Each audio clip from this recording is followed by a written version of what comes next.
Antonelli prend le pouvoir, vainqueur au Japon. Le prodige italien s'installe déjà en patron du championnat. En face, George Russell, trop vite annoncé champion après l'Australie, va devoir réagir pour stopper la Kimi Mania. Mais ce Grand Prix a surtout été marqué par le crash spectaculaire de Oliver Biermann. En cause, le règlement 2026 qui force les pilotes à ralentir brutalement pour recharger leur batterie, créant des écarts de vitesse inquiétants. La F1 joue-t-elle avec la sécurité? Faut-il revoir le règlement en urgence? Débat. Retrouvez votre programme avec Kenol, fabricant français de lubrifiants et fluides de performance qui vous font économiser du carburant. Bonjour à toutes et à tous, très heureux de vous retrouver pour On refait la F1, votre débat hebdomadaire sur l'actu de la Formule 1 chaque lundi. Merci pour votre fidélité et n'oubliez pas, c'est important, de vous abonner à notre chaîne YouTube. Il faut cliquer sur le petit bouton abonnez-vous et à liker la vidéo s'il vous plaît. Je vous rappelle que nous sommes également disponibles en version audio sur Apple Podcast, Spotify et Deezer, et vous nous retrouvez également sous forme d'extraits, de reels, de shorts sur les plateformes de réseaux sociaux, Insta, TikTok, Facebook. N'hésitez pas à nous suivre. Allez, avec comme fanat du paddock cette semaine, on commence par notre team principal en duplex, ancien patron de Toyota en F1, monsieur Ange Pasquale. Salut Ange. Bonjour Olivier, bonjour à tous. Et en plateau, Justine Pélisson cette semaine et Laurent Potanat. Salut les amis.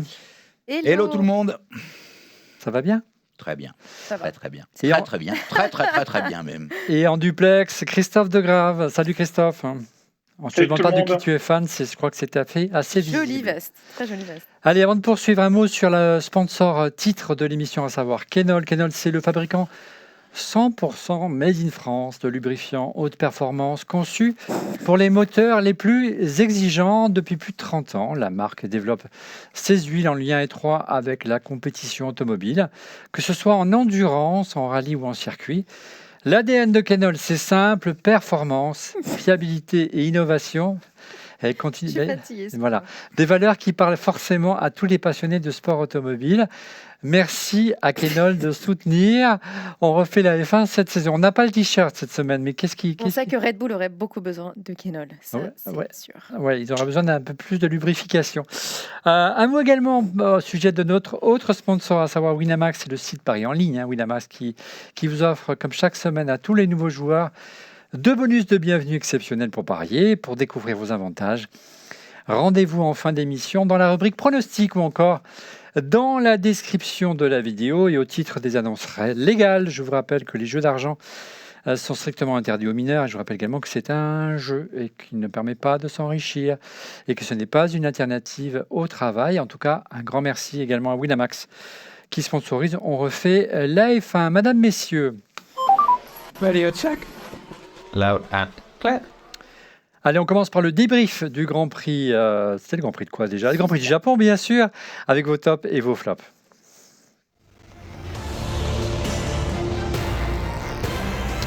C'est un nouveau doublé pour Kimi Antonelli. On regarde rapidement le classement du Grand Prix du Japon. Seconde victoire de Kimi Antonelli, seconde victoire d'affilée. Deuxième, vous trouvez Oscar Piastri sur sa McLaren devant Charles Leclerc. Troisième, le pilote Ferrari a résisté à la Mercedes de George Russell qui lui se classe quatrième.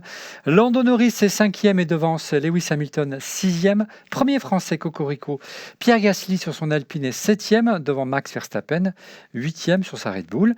Liam Lawson est 9e devant le pilote français Esteban Ocon qui rentre dans les points. Bravo, 10e. Isaac Hadjar se classe 12e. Allez, on commence avec vos tops. Ange, Laurent, on commence avec vous et vous avez choisi, sans surprise, Kimi Antonelli. On commence peut-être avec Ange. Alors, Kimi Antonelli, ce serait presque, je ne vais pas dire facile, mais évident de le mettre en top par rapport à sa victoire. Mais au-delà de sa victoire, moi j'ai choisi de le mettre en top par rapport au... Bien sûr, il fait une pole magnifique et un départ complètement raté. Et ce qui m'a vraiment impressionné de sa part, c'est sa maîtrise. Et il aurait pu perdre pied complètement après le premier tour. Et en fait, il revient. Il attend son heure. Je trouve qu'on a trop parlé dans les commentaires de l'opportunité qu'il a saisie pour la safety car, mais ça fait partie de la course. Je veux dire, ça n'empêche rien à sa constance et à tous les tours rapides qu'il a alignés. Donc, je dirais pour une maîtrise tout à fait totale et une victoire vraiment, pour moi, construite, avec une avance incroyable. Donc, voilà pourquoi j'ai mis Kimi, sans compter qu'il part de Suzuka en tête du championnat du monde. Donc, il y a tout qui s'est aligné, quoi. Ouais, tous les signaux sont envers Laurent. Tu partages le sentiment de notre team principal cette semaine ? Totalement. Et vraiment, je ne peux pas dire mieux que ce que vient de dire Ange. C'est-à-dire que le truc génial, c'est qu'il rate son départ. Donc, c'est un raté. Il l'a reconnu. Il en a même blagué dessus. Il aurait vraiment pu perdre les pédales.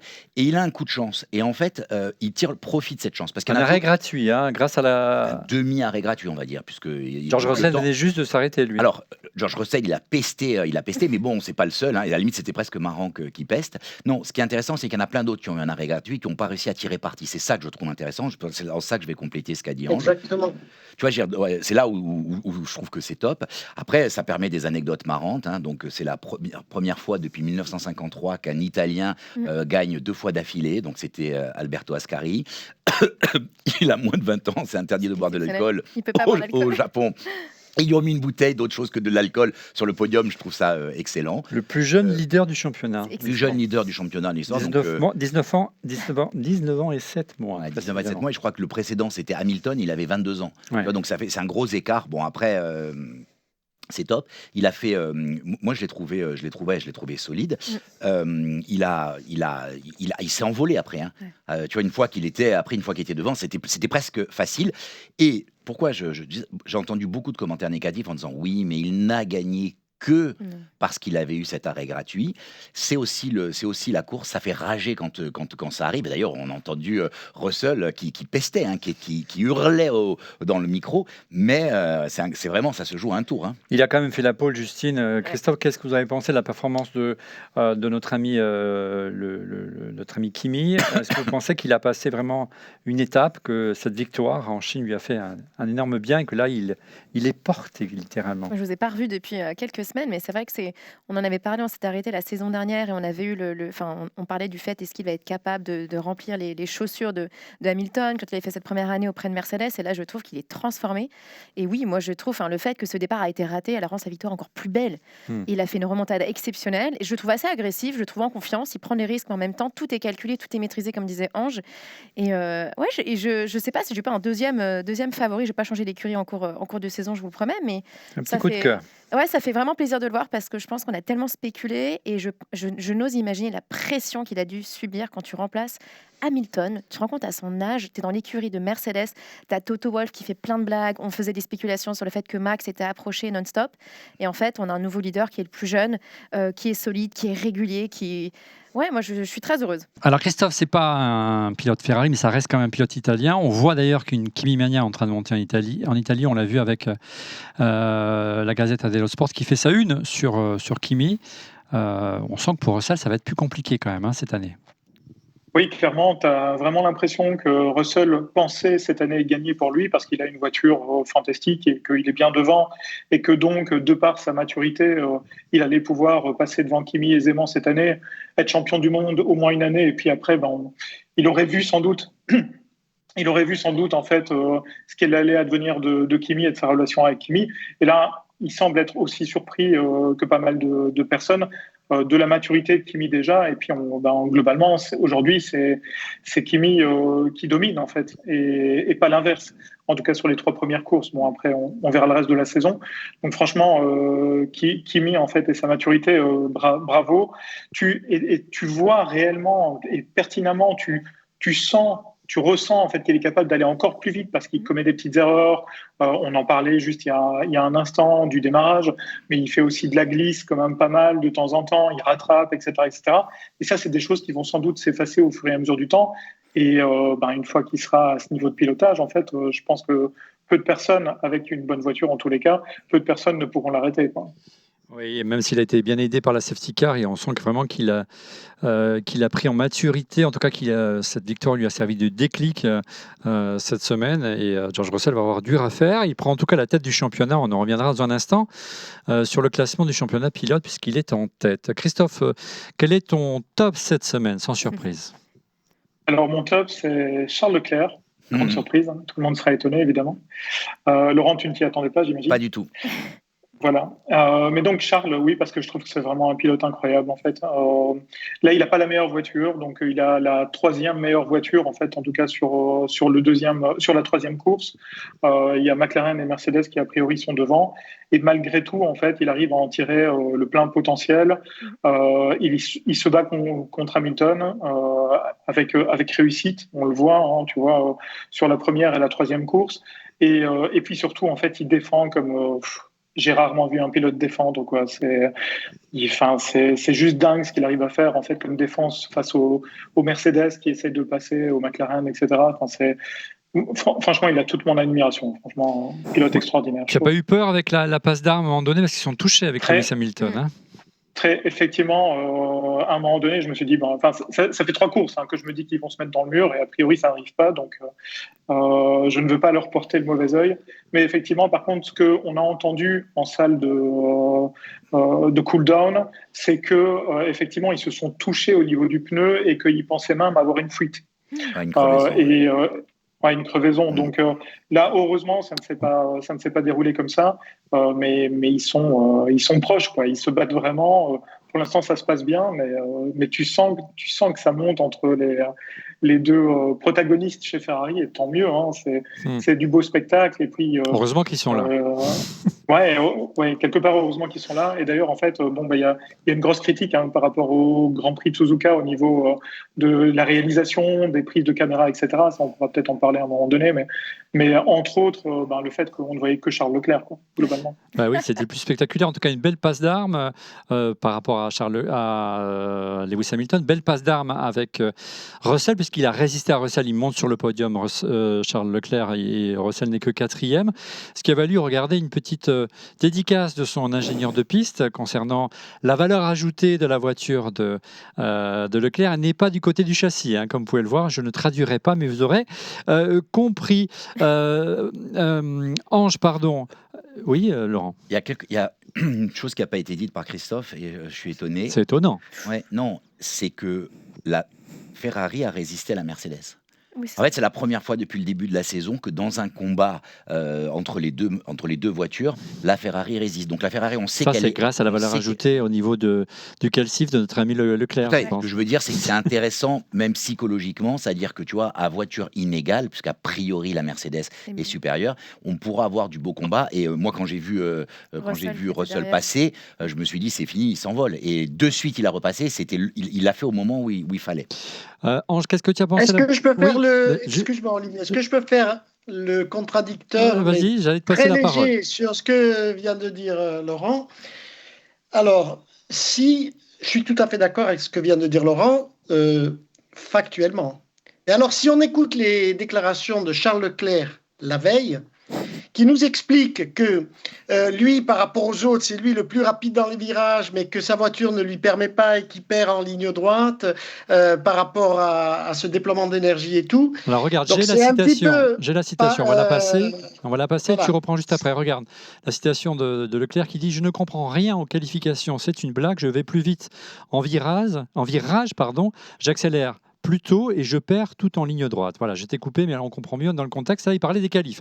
En course, apparemment, ça va mieux. Il parlait des qualifs, mais globalement, il dit encore que la voiture, elle n'y est pas. Et je trouve que c'est un peu sévère par rapport à la voiture, parce que si on prend Ferrari en 2025 et Ferrari cette année, je veux dire, le gap, oui, ils sont partis avec un gap de 8 dixièmes en Australie. C'était la première course. Tout le monde était plus ou moins dans l'inconnu. Là, ils se sont vraiment rapprochés. Ça a été... l'écart était moins important aussi en essai libre. Donc, je trouve que son jugement par rapport à la voiture, et tant mieux, la preuve, il a réussi à faire un podium. Il est allé au combat, mais ça veut dire que sa voiture lui permet aussi d'aller au combat. Donc, je mettrais... pas tout sur le compte du type de matériaux dans le pantalon, quoi. C'est vrai, tu as raison, Ange, mais n'oublie pas en fait que c'est la perception chez Ferrari, quoi. Tu vois, numéro 2, numéro 3, etc. C'est comme si tu perdais définitivement chez Ferrari. Donc d'ailleurs, quand ils sont numéro 2, on se demande ce qui se passe. C'est vrai, tu as raison. C'est une catastrophe chez eux. Voilà, le ratio n'est pas le même que dans les autres équipes. Allez, assez parlé de Ferrari, on enchaîne avec Alpine et Pierre Gasly. C'est ton top, je crois, cette semaine, Ouais, ma tout chère à fait. Justine, et c'est également le mien. Tu le disais en intro, ça fait plaisir de voir notre premier Français, Pierre Gasly, qui est 7e, qui a fait une super qualification, une super course. Au début, il était au micro de Canal, il disait avant la course, l'objectif, c'est de terminer 7e cette course. Il a tenu, et ce que j'ai aimé particulièrement, c'est qu'il y a eu cette petite micro-course avec Max, mon chouchou, et que Pierre a fait vraiment, enfin, il a tenu, on les a vus s'accrocher. Moi, je trouve ça génial. Ah, il s'est battu toute la Il course s'est avec battu Max, toute la hein. course, il a resté jusqu'au dernier moment. J'ai cru que Max allait le passer vraiment dans les derniers tours. Et au final, il a terminé 7e. C'est bien mérité. Et puis, voilà, c'est la citation que tu as mise, mais on en a discuté ce week-end. C'est vrai qu'il disait que c'était la meilleure voiture de sa carrière, enfin, par rapport à celle qu'il avait eue, je pense, chez AlphaTauri, à laquelle il comparait. Mais il est très, très positif. Et c'est vrai qu'on avait vu un Pierre Gasly ces dernières années qui était vraiment de plus en plus pessimiste et qui était assez éteint. Et là, ça fait plaisir de le voir reprendre confiance et dans le top 10, il devance Max. Et voilà, et de voir Alpine qui revient, je vous rappelle qu'il a quitté son moteur Renault. Et ça fait plaisir de voir la voiture qui performe week-end après week-end. Et c'est pas dû, Laurent, c'est aussi mon top, qu'au moteur Alpine. On a souvent dit l'année dernière, me mettez un moteur Mercedes dans une Alpine, ils vont gagner, ou ils feront un podium. C'est pas aussi simple quand on voit les performances de Williams. Williams, on va en parler dans un instant, notamment avec Ange. Ouais, enfin Williams c'est compliqué, donc on en parlera tout à l'heure. Je pense que c'est un autre problème qui vient gréver les performances, c'est ce qui est dommage. Je pense que le moteur Mercedes est très au-dessus du lot. Ils ont compris la réglementation. Il y a peut-être un peu de surinterprétation du règlement avec l'histoire du taux de compression augmenté. Ouais, il a dit cette phrase, ça faisait plaisir. Il disait, il fait une phrase de quelqu'un heureux. C'est la meilleure voiture que j'ai eue de ma carrière. Donc du coup, non, moi, ce qui m'a plu, c'est ce combat. Je pense que quand tu sors vainqueur d'un combat avec Max, ça revigore. Non, mais tu sors grandi, tu vois ce que je veux dire. Quand on sait le combattant, le lion qu'est Max. Tu lui as fait le signe. Moi, j'ai adoré quand Max l'a salué un peu en tout sportsmanship en lui disant écoute. Et après, Max l'a dit, après, en interview post-course, il a dit vraiment Pierre elle fait aucune faute. J'attendais qu'il glisse ou qu'il fasse une faute. Il l'a pas faite. Donc, Guillaume n'est pas là avec nous, notre supporter. Non, il nous a demandé de souligner. Voilà, haut et fort. Donc, il a dit Justine le fera pour moi, je le sais. Mais ça fait des émissions, des tonnes d'émissions qu'il a fait avec nous qui réclament que Gasly ait une voiture au niveau de son talent. Il semble que les choses commencent à bouger. On enchaîne avec vos flops et tu partages le même flop que moi, Ange, cette semaine. Et il s'agit de Williams, malheureusement. Oui, tout à fait. C'est dommage parce que Williams, au-delà de tout, de la nouvelle réglementation, Williams est une institution en F1 et c'est un nom qui déjà inspire le respect pour toute son histoire. Et ce que je trouve un petit peu décevant, et c'est pour ça que je l'ai mis en flop, c'est que l'année dernière, il y a eu des hauts et des bas, mais de temps en temps, il y avait quand même de belles performances. Et à côté de ça, James Vols expliquait que de toute façon, ils étaient concentrés sur la voiture 2026 et que de gros espoirs pour la voiture 2026. Et là, d'un coup, je veux dire, c'est même pas ne pas être performant. Ils sont complètement absents et on a l'impression qu'il y a un genre même d'omerta dans leur déclaration, dans leur communication. C'est vraiment un début de saison très, très bizarre. Et d'un coup, Albon, qui a toujours hyper performé, on a l'impression qu'il décroche. Donc, c'est un flop pour moi, plus par rapport à la situation qu'à la performance ou la non-performance pure sur ce Grand Prix. J'ai l'impression ce qui se passe, Ange, concrètement, c'est un problème de... Alors, le moteur, a priori, c'est le même moteur que le Mercedes, donc ça devrait performer. Donc, il y a un problème de surpoids, ça c'est clair. On sait que c'est l'une des voitures les plus lourdes, mais il n'y a pas que ça. Là, encore une fois, il y a une communication qui est quand même très aléatoire chez eux. Je les ai connus... Alors, James Vols, il a pour réputation, et souvent Canal le prend en direct durant le Grand Prix, pour ne pas faire de langue de bois, il a toujours expliqué les choses. Et là, c'est vraiment, il y a embargo sur l'information, donc soit il y a un problème sérieux, et quand c'est comme ça, ils se concentrent sur ça, et je leur souhaite vraiment de revenir beaucoup plus fort à partir de Miami. Là, il y a la situation actuelle leur permettra à tous de réagir, mais à eux en particulier, puisqu'il y a quand même un mois avant la prochaine course, ou du moins au moins 3 semaines de travail avant la prochaine course. C'est une bonne nouvelle, mais c'est particulier. Si on part du postulat que le moteur Mercedes est quand même le meilleur moteur sur la grille aujourd'hui, il y a forcément, sans prendre de raccourci, probablement quelque chose avec l'exploitation de ce moteur, donc le châssis. On avait déjà eu peur, Laurent, lors des essais de pré-saison, parce que c'était l'écurie avec Aston Martin à ne pas être présent lors des premiers essais. En fait, un des problèmes qu'on sait qu'ils ont rencontrés, c'est qu'ils ont eu des problèmes de passage de tests de sécurité. Et Le fameux crash test, le c'est crash ça? test, en fait, tu crashes les voitures, elles doivent résister à un certain nombre de G, il y a plein de critères. Et une des pistes évoquées est que pour réussir à passer ce crash test, ils ont été obligés d'augmenter la structure autour de la cellule de survie qui a rajouté du Ouais, poids. qui Et alourdit. comme on sait que 10 kilos, c'est je crois un dixième, ben en fait, je crois qu'ils ont 30 ou 35 kilos de trop. Bon, ben tu perds, tu vois, tu es rapidement à une demi-seconde autour. Une demi-seconde autour, tu n'es plus nulle part, quoi. Ouais. Tu vois ce que je veux dire? Donc, si c'est vraiment ça le problème, tu peux difficilement en plus réduire cette masse parce que tu dois repasser du coup les tests. Donc, je pense qu'ils ont, ouais, je pense qu'il y a un problème dans la conception, c'est possible. Et comme ça touche possiblement la sécurité, c'est peut-être pour ça qu'ils en parlent pas de façon aussi Ouais. À directe. suivre, donc, et les 4 semaines de pause arrivent à point nommé. Alors, on reste avec toi, Laurent, puisque c'est ton flop. Et surprise, c'est ton chouchou, Lewis Hamilton. Ouais, alors, je pense que voilà la situation, hein. La situation, c'est que Lewis Hamilton, c'était une saison de l'année dernière, hein, une saison de découverte. Ferrari, c'est compliqué. L'Italie, c'est compliqué. La presse italienne, c'est compliqué. Donc, tu mets plein de choses compliquées. Et tu as, en plus, on sait les ingénieurs Ferrari sont compliqués. Donc, on sait que cette année, il faut qu'il performe.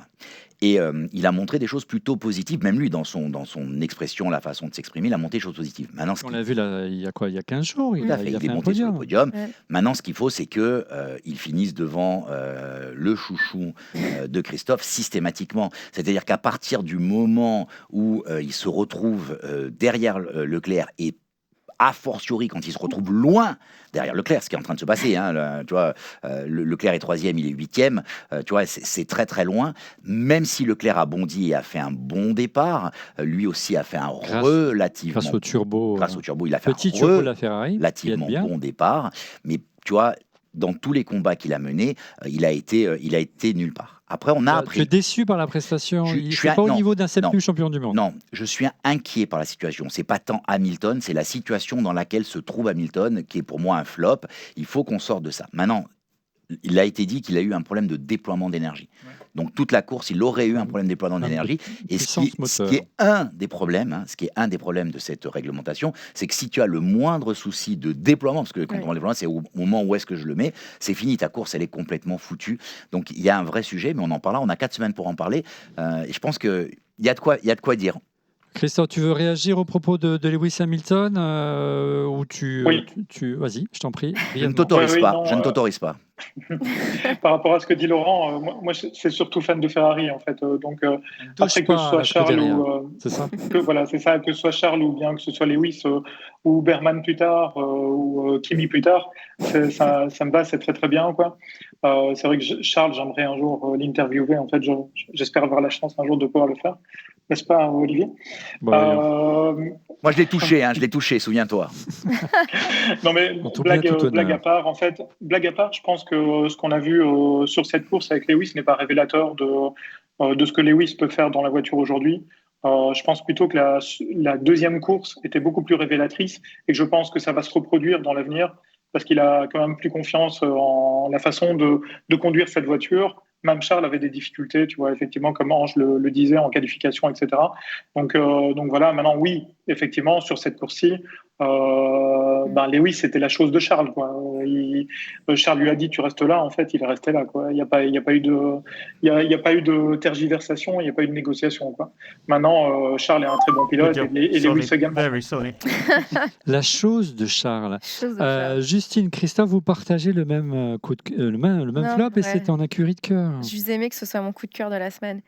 C'est Red Bull et Max parce que la situation est quand même objectivement décevante pour l'écurie, même si, rappelons-le, ils ont un nouveau moteur qu'ils ont voulu faire eux-mêmes, donc ils partent de loin. Il y a Laurent Mekies qui est arrivé il y a quelques mois, il y a Adjar en deuxième pilote, voilà, il y a pas mal de choses, mais c'est décevant. On sent que vraiment, enfin voilà, Max termine cette course 8e. Isaac, il s'était fait plutôt une bonne qualification au final. Il a battu dégringole, même qui le bat pour la deuxième Max. fois, je crois, de la Ouais. saison. C'est une catastrophe pour Max. Les statistiques sont très mauvaises pour ses qualifs. Il n'était même pas en Q3. Il était même pas en Q3. Il s'est fait doubler d'alignement par Lindblad, qui au final lui a pris la dernière place de la Q3. Et non, c'est très décevant parce qu'on sent qu'il y a des problèmes de performance, de fiabilité, de régularité sur cette voiture. Les deux pilotes s'en plaignent énormément. Et ce qui me fait de la peine, et on en parlera plus, je pense, la semaine prochaine, c'est vraiment la perte de plaisir de Max qui n'arrête pas de répéter ça, qui n'arrête pas de dire qu'il prend plus de plaisir à piloter. Et Perte de plaisir ou perte de motivation? les deux. Je vois mal Ouais. Max lâcher en course. Il lâche jamais, Max. Et là, alors là, on le sentait quand même combatif, j'ai trouvé, avec Pierre Gasly. On l'a vu quand même se battre et essayer de le doubler, donc on sentait qu'il était toujours là. Mais j'ai l'impression qu'il n'a pas les moyens. En fait, ça rappelle un peu la saison de l'année dernière où en fait on sent qu'il a pas, je dirais pas un tracteur, mais il a pas une voiture à la hauteur Comme en fait tu y de vas. ce qu'il pourrait faire. Et voilà. Et donc c'est ça mon flop parce que là une fois de plus c'est vraiment un Grand Prix où je me suis dit tiens peut-être la remontada et en fait super mauvaise qualif. Et Adjar qui pourtant avait fait une bonne qualification, qui partait 8e, lui qui dégringole. Il a rétrogradé pour finir 12e. C'est également ton flop, Christophe? Oui, c'est mon flop parce que franchement, je pensais que Red Bull allait réellement pouvoir repartir de plus belle cette année.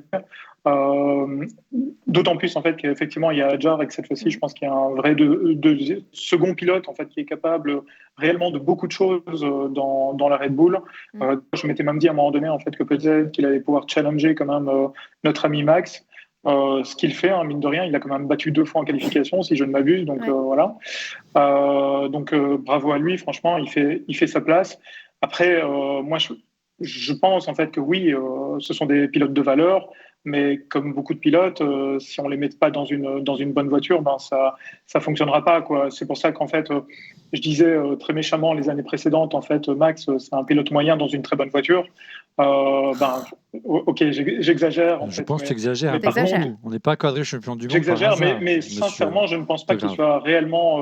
Je pense pas qu'il soit supérieur à un Kimi, qu'il soit supérieur à. Enfin, si, il a la maturité en plus pour Kimi, mais je pense pas qu'il soit supérieur à un Charles, etc. C'est juste que tout s'est aligné au bon moment, en fait, pour que Max domine pendant quelques années. Oh, quoi. c'est facile. En tout cas, la mauvaise foi n'est pas l'apanage d'Alpine ou de Red Bull. C'est aussi l'apanage des Il y supporters. avait aussi beaucoup d'améliorations de ce Ferrari. week-end qui a été apportées à la voiture de Max que Adjar n'avait pas, et donc ils ont aussi fait beaucoup de tests. C'est vrai. Donc à voir. J'ai hâte de voir rendez-vous à Miami.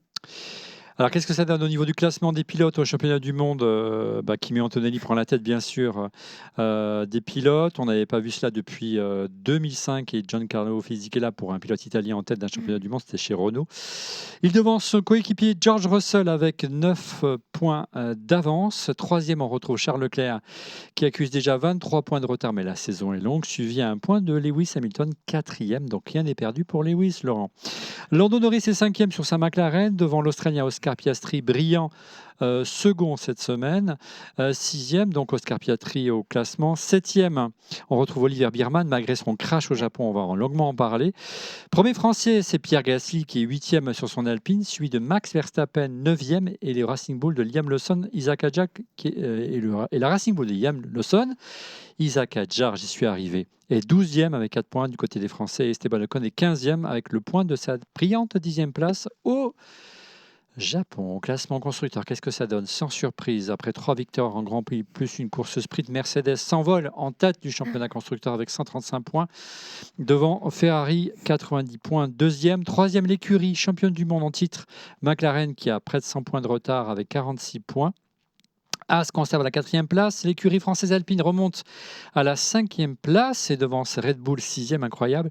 7e Racing Bulls, Audi est 8e, belle performance de l'écurie aux anneaux.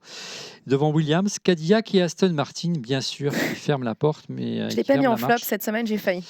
Juste sur les points. Il y a quasiment 45 points entre le premier et le deuxième, quasiment 45 points entre le deuxième et le troisième. Ensuite, le Grand Prix, quoi. Tu divises presque par 3 pour le quatrième. Donc, il y a déjà des écarts qui sont conséquents, quoi. Ouais. Allez, on passe. Liam Lawson dans le top 10, moi, ça me... J'aurais jamais parié sur ce gars-là, et en fait, il est là, quoi. Il est à chaque fois devant Max. Il y a des sous à se faire grâce à notre partenaire Winamax. Allez, on passe à la punchline de la semaine.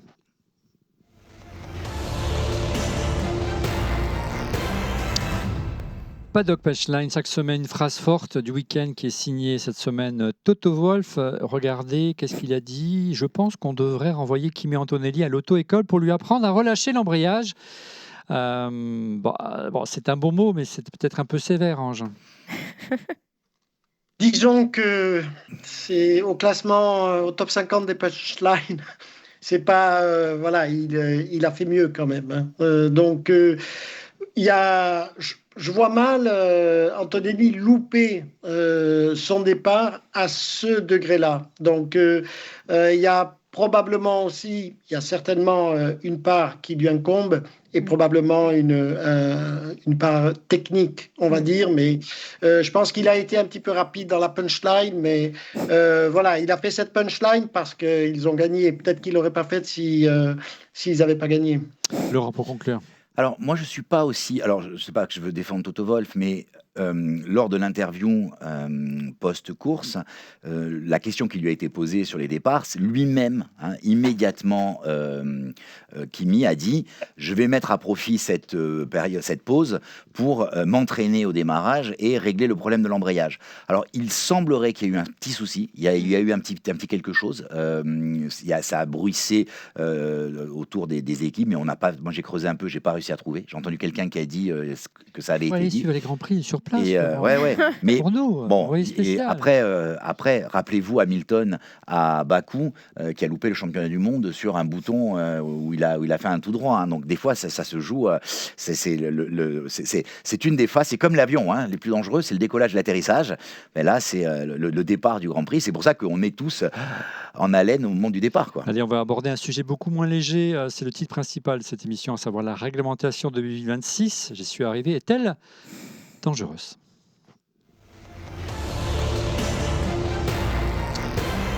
La réglementation de 2026 était dangereuse. Pourquoi on vous pose cette question ? Bien sûr, suite à la grosse frayeur d'Oliver Biermann qui est sorti à 308 km/h, un énorme crash de plus de 50 jets dans le virage de Spoon. On a vu sortir le pilote britannique avec difficulté, il boitillait, le pauvre. Et on l'a tous vu, un gros crash qui est dû à la différence de vitesse entre la voiture qui le précédait, c'était l'Alpine de Franco Colapinto, qui lui était en train, le pilote argentin, de récupérer l'énergie pour recharger sa batterie. Alors, est-ce que, messieurs, vous trouvez qu'on touche là du doigt les limites de la réglementation de 2026 qui oblige, messieurs, dames, les voitures à fortement ralentir? En tout cas, regardez, pour conclure, et vous pourrez réagir derrière, le sentiment de Carlos Sainz. Pourquoi Carlos Sainz ? Parce que c'est le directeur du GPDA, l'association des pilotes professionnels. Nous avons averti la FIA que ces accidents allaient se multiplier avec ce règlement et que nous devons changer quelque chose rapidement. Et si nous voulons les éviter, j'espère que ça servira d'exemple et que les équipes écouteront les pilotes plutôt que les gens qui disent que les courses sont OK, car ce n'est pas le cas. C'est Sky Sport qui a recueilli les propos. Alors jusqu'à maintenant, on se plaignait et on entendait Max Verstappen ou encore Lando Norris ou encore Fernando Alonso sur le fait que c'était plus des courses parce qu'ils étaient plus à fond. Là, on touche vraiment à un domaine critique qui est celui de la sécurité, Ange. Alors, il y a certainement quelque chose à revoir. Et la preuve, jeudi 9 avril, il y a une réunion presque de crise entre les équipes et la FIA qui va se tenir à Londres pour discuter un petit peu des mesures, si tant est qu'il y en ait à prendre et s'ils peuvent les prendre rapidement. Forcément, ce schéma de 50% électrique, 50% thermique, là montre certaines limites par rapport à cet exercice bien précis. Et c'est vrai que ça aurait pu mal se terminer. Ceci dit, il y a eu beaucoup d'essais quand même en simulateur, donc faut savoir exactement, là il y a une véritable enquête technique, donc ils vont étudier toutes les datas des deux voitures, savoir un petit peu est-ce que Colapinto dans sa phase de recharger la batterie, est-ce qu'il n'était pas trop lent entre guillemets, par rapport à ce qu'il aurait dû être. Est-ce que peut-être il ne faut pas définir certaines zones où on peut recharger la batterie parce que là, manifestement, ce n'était pas le bon endroit et grâce à Dieu, ça s'est vraiment mieux terminé que ça aurait pu l'être. Il y a de grosses discussions et là, il y a un chapitre qui est en train de s'ouvrir et qui pourra peut-être donner des mesures de changement en cours d'année, peut-être même avant Miami, parce qu'il y a, et ça on le sait depuis le début de l'année, des circuits qui s'y prêtent plus ou moins bien à cet exercice de recharger les batteries. Et donc là, ça devient quelque chose même de psychique ou psychologique pour les pilotes, parce que ça devient une angoisse. Oui. Et que c'est un exercice aussi mental pour les pilotes, cette histoire de recharger la batterie, qui est un facteur supplémentaire à gérer. Et on sait que quand on est à 300 à l'heure, la concentration ne peut pas se diversifier sur plusieurs secteurs. Bien sûr. Sachant que, comme l'a illustré Carlos Sainz dans son interview, effectivement, c'est quelque chose qui pourrait être étudié depuis longtemps par les pilotes, une inquiétude légitime des pilotes depuis longtemps. Laurent, le problème des voitures, c'est que certes, on a augmenté la puissance électrique, mais on n'a pas augmenté la taille de la batterie. Donc forcément, il y a un problème à un moment donné. Hein. Alors, il y a deux problèmes. La FIA en a conscience, puisque déjà, elle a changé les règles pour la qualif. Donc déjà, ça veut dire que tout le monde se plaignait en disant que c'était vraiment problématique, parce que pour le spectacle, et donc ils l'ont changé pour le spectacle et pas pour la sécurité. On ne peut plus recharger de manière artificielle autant qu'avant. Exactement. Donc en fait, il y a, je crois, 1 kJ en moins à un endroit donné. Mais ça veut dire qu'il y a un problème. Le vrai problème de fond qui se passe là, c'est que tu sens qu'il y a une déconnexion entre ce que disent les écuries. Les écuries avaient dit, il va y avoir un problème, il va y avoir un problème, il va y avoir un problème. Les pilotes avaient dit, il va y avoir un problème, il va y avoir un problème. L'association des pilotes a dit, il va y avoir un problème, il va y avoir un problème.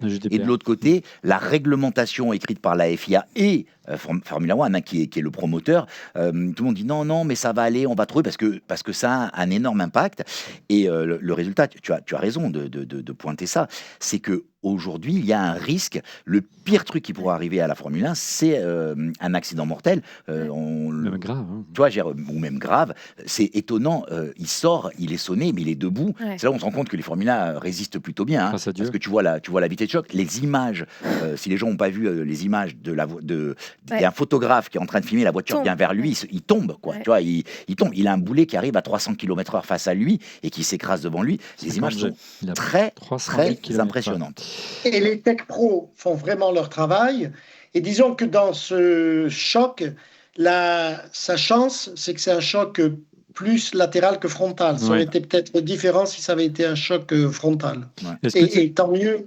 Et les tech pros ont bien absorbé et ont fait leur boulot. Mais c'est sûr qu'on peut pas voir des images comme ça, quoi.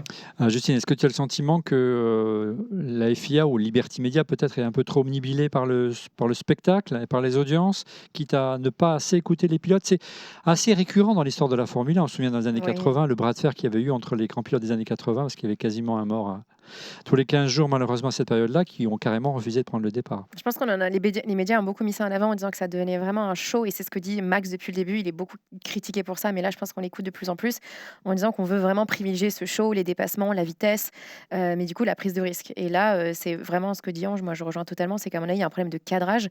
Et quand on revoit les images, c'est vrai que je trouve ça hallucinant. Et ce qui est horrible, c'est d'entendre les pilotes dire, on savait que ça allait arriver, maintenant c'était plus une question de quand est-ce que cet accident-là allait arriver. Et là, on l'a eu ce week-end, donc là, c'est vraiment, je pense qu'on attend la FIA au tournant et vraiment hâte de voir ce que donne le 9 avril. Je ne sais pas si c'est pour privilégier le show, je pense que c'est une nouvelle ère et que malheureusement, il faut définir, à mon avis, des secteurs où on a le droit d'utiliser. Et il faut que ce soit plus visible au niveau des ingénieurs, parce que là, Berman ne voyait pas que Colapinto était en train de recharger, alors que normalement, ils ont le voyant derrière. Donc normalement, ils sont censés le voir. Donc là, il y a eu un vraiment... sans visibilité. Donc exactement, donc là, il n'était pas capable de le voir, mais c'est ce que disait Ange. C'est peut-être un secteur où tu ne devrais pas être autorisé de le faire. Là, on a montré les images là, de reconstitution en 3D du ciel. Moi, je suis allé regarder en multiview l'intérieur de la voiture. En fait, il arrive sur une voiture à l'arrêt. C'est-à-dire qu'il n'y avait pas 50, il y avait 46 km/h, mais 46 km/h. Il sort de la courbe, la voiture, elle est à l'arrêt. Il ne peut rien faire. Quoi. Tu vois, c'était impossible de... Hyper mal placé. Et surtout, il a une réaction qui, quelque part, sauve aussi Colapinto, parce qu'il aurait pu avoir un accident sur les deux. Il aurait pu l'emporter. Mais je vais faire une petite parenthèse. Alors, on n'en est pas encore là, mais c'est vrai que pour l'instant, la réglementation va dans le sens de ce plan qui a été mis en route il y a quelques années pour la neutralité carbone horizon 2030, et qu'on s'en approche et que maintenant c'est à 50% électrique. Alors, il y a une ironie du sort dans tout ça, puisqu'on vit en ce moment un rétropédalage au niveau mondial sur tous les constructeurs qui ont abandonné les accords de 2035, qui reviennent au thermique. Et là, d'un coup, c'est vrai que le sport continue et respecte, parce qu'on ne peut pas faire le procès à la FIA d'avoir fait ça, parce que la FIA a dit ce qu'elle allait faire et elle fait ce qu'elle avait dit. Donc, on ne peut pas reprocher le fait qu'ils respectent les engagements qui ont été pris. Ceci dit, là, aujourd'hui, il y a vraiment besoin certainement d'un ajustement. Et je pense que la réunion du 9 avril va être cruciale. Christophe, ton sentiment, tu as vraiment l'impression qu'on joue avec le feu, qu'on n'écoute pas assez les pilotes, pour conclure sur ce sujet-là? Ouais, On moi, devrait je pense revenir que au c'est thermique, au bon vieux V8 ou V12 Ferrari, cher à ton cœur. J'aimerais vraiment bien, en fait, tu vois, qu'on utilise l'hybride non pas pour jouer la stratégie, mais plutôt l'utiliser comme un turbo, tu vois. Ça, ce serait mon plus grand rêve, mais je pense que ça ne se fera pas parce qu'effectivement, on favorise les dépassements virtuels, etc., en fait, à un peu tout ça. Maintenant, je pense aussi que c'est une conjonction, je vais y arriver, de beaucoup de choses. D'un, effectivement, il y a cette différence de vitesse entre les deux véhicules, l'un qui était sans doute en accélération et l'autre qui était en récupération. Donc, il y a ça. Il y a le fait aussi que c'est de plus en plus, comme le disait Ange, difficile pour un pilote. Enfin, moi, franchement, ils ont aussi toute ma reconnaissance, enfin, toute ma... Comment dire Admiration. Je trouve ça... Ouais, merci beaucoup. Toute mon admiration, parce que commencer à mettre en place toute cette stratégie autour de la technologie, autour de l'accélération, autour de l'art du pilotage, bravo à eux. Donc il y a ça aussi, et puis il y a aussi le fait qu'on se trouve en tout début de saison où il y a cette nouvelle réglementation et que, comme on en parlait, en plus de ça, il y a des voitures qui n'ont pas le même nombre de chevaux. On parle de, je sais pas, entre Ferrari et Mercedes qui sont pas les plus éloignés. On parle quand même de plus de 20 chevaux entre les deux véhicules. Donc il y a tout ça qui fait qu'à un moment donné, oui, on se retrouve sur un événement de course en fait qui est très malheureux et qui aurait pu très mal se finir. Franchement, moi j'ai eu très peur pour Berman, d'autant plus qu'ils n'ont pas montré en fait toutes les images. Alors je sais pas si c'est parce qu'il y a eu un problème technique en fait avec la caméra embarquée ou bien alors si c'est parce que ça a été une décision, mais ils n'ont pas montré toutes les images en fait C'est une bonne question. du choc. Voilà, du choc. Donc franchement, tant mieux, Berman s'en sort, visiblement pas trop blessé. Mais là, il faut absolument faire quelque chose. Et je trouve qu'on y perd quand même d'un point de vue sportif aussi. En fait, j'aimerais vraiment, comme je le disais, que cette hybridation soit utilisée comme un turbo moderne, plutôt que voilà, c'est ça, plutôt que juste l'utiliser en fait en appuyant sur des boutons en fait pour recharger de temps en temps et puis attaquer de l'autre. Allez, pour conclure, ceci dit, oui. Si je peux juste ajouter une seconde, ça reste Colapinto, ça reste un moteur Mercedes. Et là, c'était vraiment flagrant. Il était vraiment à une vitesse anormalement lente pour recharger, qui ne s'est pas vu. Ce besoin ne s'est pas vu sur les autres moteurs Mercedes. Donc, c'est pour ça qu'il faudrait vraiment le résultat de toute l'analyse technique qu'est en train de mener la FIA.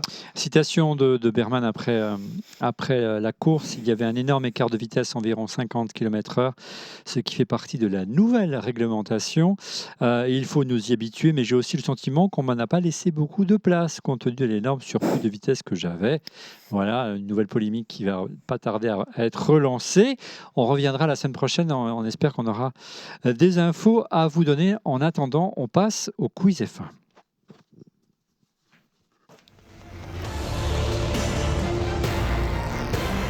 Alors, le titre de notre ami Guillaume est en jeu parce qu'il n'est pas là cette semaine. On va en profiter, sachant que la semaine dernière, c'était toi qui avais gagné, Laurent ? Ouais, j'ai gagné. Donc, tu vas pouvoir prendre l'écart.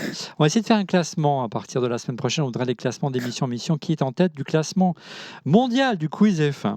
Allez, après la seconde victoire de Kimi Antonelli, on trouve intéressant de faire un jeu spécial dédié aux prodiges italiens, mais pas seulement. Aussi, il y aura pas mal de pilotes et écuries qui ont brillé au Grand Prix du Japon. Le principe, vous le connaissez, il est toujours le même. 4 indices, un pilote à trouver ou une écurie, une question subsidiaire pour départager nos champions du jour s'ils sont à égalité. Et toujours nos questions bonus pour creuser l'écart. J'y suis arrivé. Est-ce que vous êtes prêts, messieurs, dames ? Oui. Oui.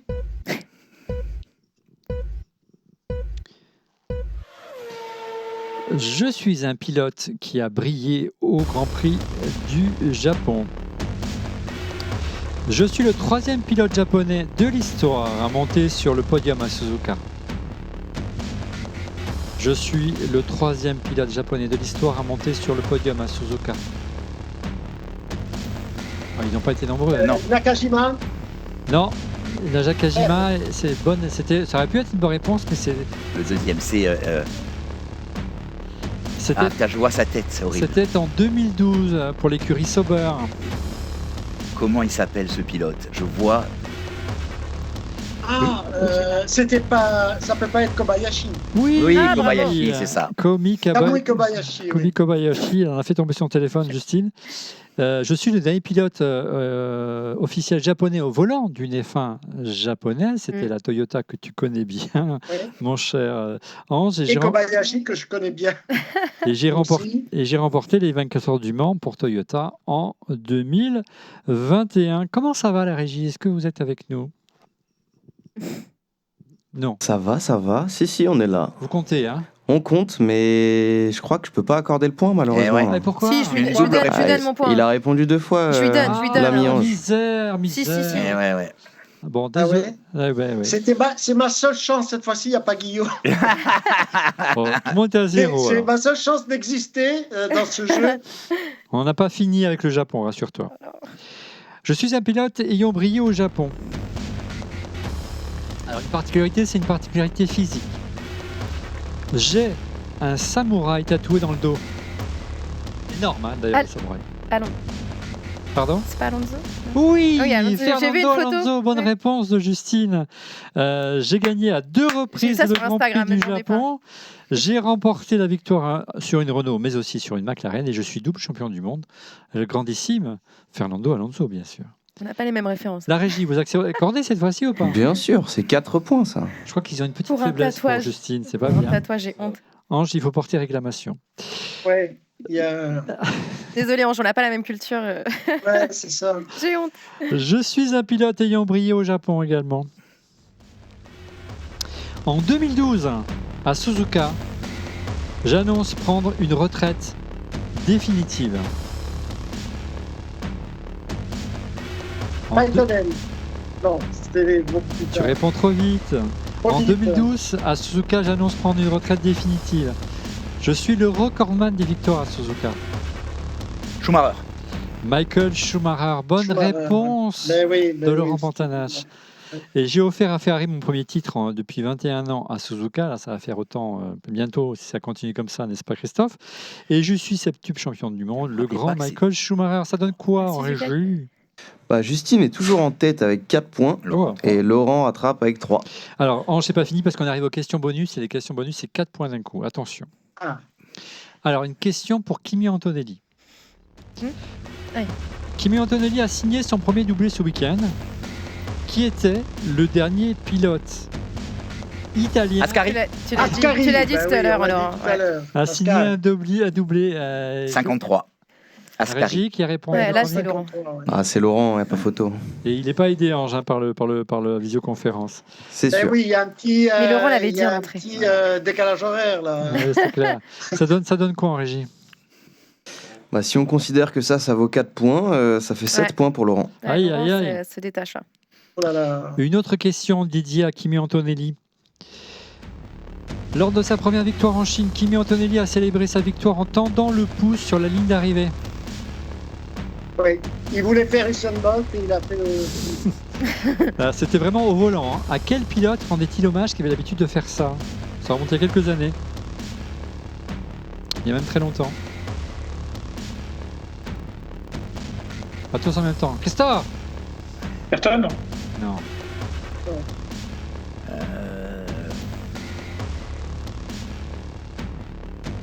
Raikkonen. C'était pas Alonso. Ouais, j'aurais dit Alonso, mais je Non, crois pas. Alonso, souviens-toi, il faisait les maracas. Ah d'accord. C'était Jim Clark qui avait l'habitude de passer, Ah ouais. de passer la ligne avec le pouce levé. Et c'est d'ailleurs un pilote italien qui lui avait raconté ça avant le Grand Prix et de manière tout à fait naturelle. C'est génial. Antonelli a dit ok, si je gagne, je ferai pareil. Et il a tenu parole. Je savais pas. On apprend des choses. je savais en pas regardant du tout. Ah ouais. la F1. Ça, alors ça, je savais pas du tout. On Pas du apprend tout. des choses en regardant Pas la du F1. Allez, dernière question bonus, puisqu'il y a encore une possibilité de revenir, je crois, en régie, hein, c'est ça? Exactement, Justine peut revenir encore. Oh, Alors, une question qui n'a rien à voir avec Antonelli, mais qui est liée à un vainqueur du Grand Prix du Japon. Elle est dédiée à Alain Prost. Attention. Avant de découvrir le kart, le quadru-champion du monde français se prédestinait à un tout autre sport. Football. De haut Foot. niveau, quel était-il? Le football. La régie? Ah bah, grande Ouais, victoire de ça- Mais Ange n'était pas loin, Ouais. le team snap pas. ouais, bravo, franchement bravo. C'est étonnant, Ange, hein, il se prédestinait à être footballeur. Oui, footballeur, ouais. C'était son frère qui faisait du karting. Ouais, en fait. exactement. Bon, On j'espère a tous qu'on regardé l'aura. les mêmes. Et il a voulu faire du karting pour être avec son frère et, C'est fou, et puis bon, Ouais. il s'est trouvé. C'est un peu l'histoire des frères Estanguet aussi. Exact. Exact. Et c'est aussi l'histoire de. Fourcade. Non, du premier vainqueur français de. Ah, je ne sais pas. Mais oui, comment il s'appelle? Je laisse te débrouiller. Mais non, le premier vainqueur français de Formule 1. Ah, je sais que. il y a À beaucoup l'époque, il y avait de Français, je ne sais pas, mais en tout cas. Sever, non? Ouais, c'était son frère, je crois. C'était son frère qui, Sever. qui s'est tué au peut-être, ouais, Non, mais il y en a t'as un qui raison. son frère s'est tué au volant d'une Bugatti avant la guerre. Les parents ont mis la voiture dans le garage. Ensuite, il s'est tué. Ils ont vendu la voiture et quelques années après, il a racheté la voiture et il s'est lui-même tué. Oh, Et le frère a été fauché sur un circuit. Voilà, et j'ai Sur le circuit. Et je sais pas si c'est Sever ou si c'est. Je très retrouverai. positif. Et puis à chaque Grand Prix du Japon, on ne peut pas ne pas avoir une pensée émue Ouais. pour Jules Bianchi, qui a eu son grave accident il y a 12 ans déjà, lors du Grand Prix du Japon. Pensée forte à lui. Son père a dit un truc très émouvant sur. J'avais jamais vu cette image. Il a dit qu'en fait, quand ils sont allés le voir à l'hôpital, il était vraiment très Serein. très serein, et qu'ils avaient eu beaucoup Oui, de il mal. était parfait physiquement. Il était. Et d'ailleurs, hier, il y a eu une image qui était un petit peu angoissante. C'est que quand il y avait les images aériennes de la grue, enfin du tracteur qui sortait la voiture de On pense Birman. à Jules, oui, évidemment. Ouais, c'était. Voilà, j'aurais été la réalisation. J'aurais pas montré cette image. Ouais, j'aurais pas montré cette image. Ah, je suis d'accord. Allez, on va essayer d'alléger un petit peu le discours. On va s'intéresser à la Minute Insta.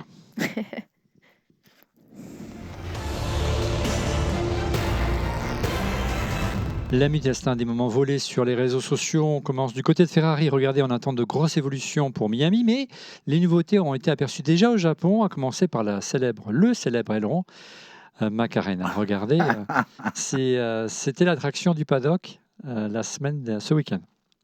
Voilà. Elle est déjà rendue célèbre, hein, mais c'est comme ça que ça marche. Hein. Bon, il a une préférence pour Leclerc sur le casque et 44 sur l'aileron. Ils sont très forts comme les Japonais. Ils sont très réactifs, je trouve, et très créatifs Ouais. aussi. Mais je pense que les Belges pourraient faire un truc comme ça. C'est génial. On va Ils poser pourraient être réactifs comme ça sur C'était marrant. Ouais, Christophe, c'est vrai. la barre est haute. Regardez, cette fois-ci, toujours chez Ferrari, l'incroyable concentration de Charles Leclerc dans les stands avant de prendre la piste, les yeux fermés. Il visualise chaque virage du circuit de Suzuka.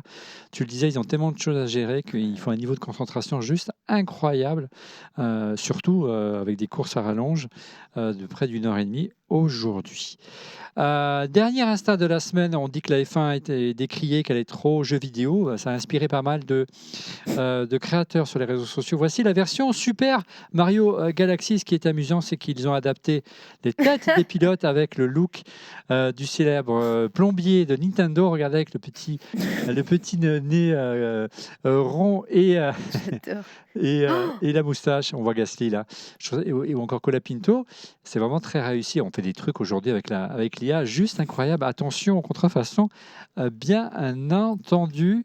Et le meilleur, le plus drôle, vous le verrez à la fin, ça reste encore Fernando Alonso, bien sûr, mais qui est papa ce week-end. Ouais. Félicitations à lui. Tu n'as pas mis le passage où Yuki Tsunoda qui a salué tous les pilotes et qui a ignoré Liam Lawson. Bah, il est là, regarde, Liam Lawson. Bah, écoute, j'aurais pu, mais il faut faire des choix. Ouais.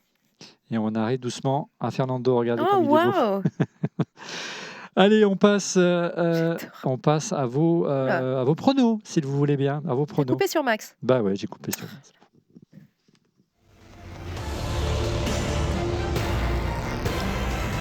Les pronos avec notre partenaire Winamax. Découvrez la double offre de bienvenue de notre partenaire Winamax qui donne à tous les nouveaux joueurs chaque semaine 2 bonus exceptionnels. Le bonus numéro 1, Winamax vous rembourse votre premier pari en cash si celui-ci est perdant dans la limite de 100 €. Et Winamax vous offre 10 € supplémentaires en cash avec le code promo ORLF1. Comment ça marche? C'est très simple. Vous déposez 100 € en saisissant le code ORLF1 pour profiter des 10 € supplémentaires. Vous placez votre premier pari. Winamax vous rembourse le montant de celui-ci s'il est perdant dans la limite des 100 €. Vous pouvez vous inscrire tout simplement sur le site de Winamax et renseigner le code ORLF1 pour avoir droit à votre réduction au moment de votre premier dépôt via le lien dans la description de la vidéo. Il suffit de cliquer. Offre légale, attention, annonce légale. Cette offre est réservée uniquement aux nouveaux joueurs et je vous rappelle que les jeux d'argent sont strictement interdits aux mineurs. Et je vous rappelle que c'est un jeu qui ne permet pas de s'enrichir et que ce n'est pas une alternative au travail. Un grand merci à Winamax qui sponsorise ce contenu. Retour à vos pronos des semaines précédentes. Je vous avais demandé le vainqueur, souvenez-vous, à Suzuka, qui a trouvé le vainqueur cette semaine. Donc Lewis. Kimi. Un pronostic autoréalisateur. Lewis aussi. Je ne change pas, Leclerc. Russell. Fais pas cette tête. Par dépit. Oui. Comme Laurent, en fait. George Russell. Malheureusement, Russell. Pas Piastri, Je vois pas de je raison pense qu'il que va ça réussir à change. prendre le départ l'année. Déjà, oui, le départ, oui, ils vont y arriver quand même. Moi, je mets une petite pièce sur Kimi parce qu'il a essayé de dynamiter cette saison, parce que je pense que Russell pense qu'il a gagné trop vite ce championnat.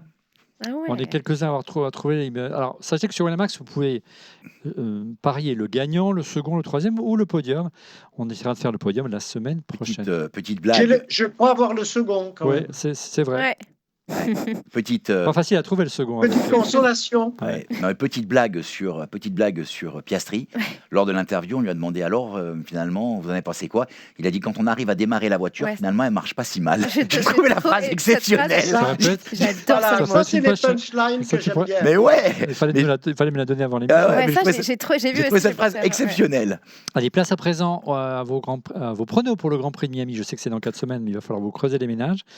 Je vous donne. On choisit le podium cette fois-ci. On commence avec Ange. Alors, sans hésitation, Piastri, Kimi. Et cette fois-ci, je vais mettre Leclerc en 3. Très bien, Christophe. Pas le choix Kimi. du cœur, le choix de la raison. Allons-y. Kimi, Charles, Max Verstappen. Yes. Max. Waouh. Ouais, parce Laurent. que je pense que Red Bull va faire les bons choix.